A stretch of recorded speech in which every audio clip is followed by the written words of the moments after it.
Seguire Maria nella via di una fede autentica. Il vescovo esprime il proprio desiderio di una comunità che sappia ascoltare davvero la parola del Vangelo. Dall'altare della Basilica Rapallese cita, come promesso, una delle linee guida dell'Assemblea Sinodale di giugno. Ho insistito sul fatto che il vero rinnovamento della nostra Chiesa, prima che su aspetti organizzativi, si dovrà basare sul ritorno ad una vita di fede viva e vissuta. Io vi chiedo di accogliere gli inviti che vi rivolgeranno i vostri pastori per un rinnovato ascolto del Vangelo.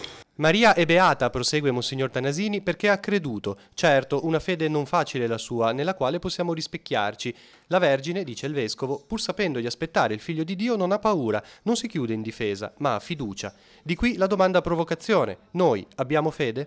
Perché aver fede non è compiere qualche gesto religioso o sentire qualche emozione interiore.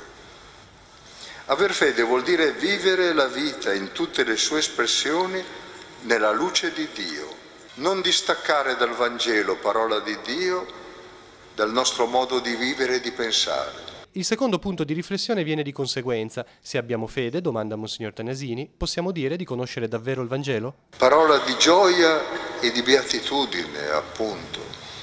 Una parola che riempie, che è pienezza, che ci consente di non cercare altro per impostare la nostra vita. Una parola che rovescia il pensare comune. Per credere bisogna ascoltare, ascoltare con desiderio, ascoltare con profondità dell'anima.